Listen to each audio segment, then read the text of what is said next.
जय ढोलकिया विधायक हेबार शुभेच्छा देले अंचलवासी। जय ढोलकिया विधायक हेबा परे अनेक संगठन सदस्य माने तांको बासभवन रे आसी जय ढोलकिया पुष्पगुच्छ देई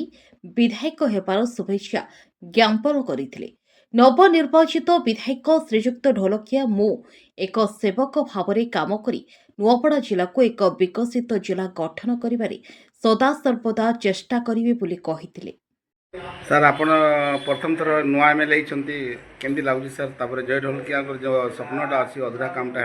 केमती हे सर विषय प्रथम नुआपड़ावासी को धन्यवाद देवा लगे चाहिए कि जीत जो मैंने मत देछन ये जीत एकला मोर जीत नुहे सब नुआपड़ा अंचलवासी को जीत एवं जे अधूरा स्वप्न बापा रही जाइला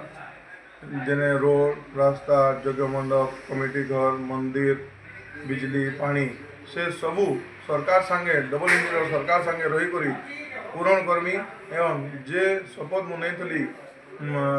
समाज सेवा करवा लगी एवं गाँव विकास करवा लगी जीवन सारा से शपथ एवं भी मोर मन अच्छे एवं जेन प्रकार बापा जीवन सारा घर ऑफिस द्वार खुला रखी आज भी से घर ऑफिस द्वार खुला अच्छे एवं पूरा जीवन सारा खुला रही मु नुआपड़ा अंचलवासी तरफ माननीय मुख्यमंत्री श्री मोहन चरण माझी जी के धन्यवाद देवी जे नुआपड़ा जिलार विकास दायित्व तांके निजे कंधारे नेबा। धन्यवाद। नुआपड़ार विश्वनाथ सामल रिपोर्ट फास्ट न्यूज ओडिशा।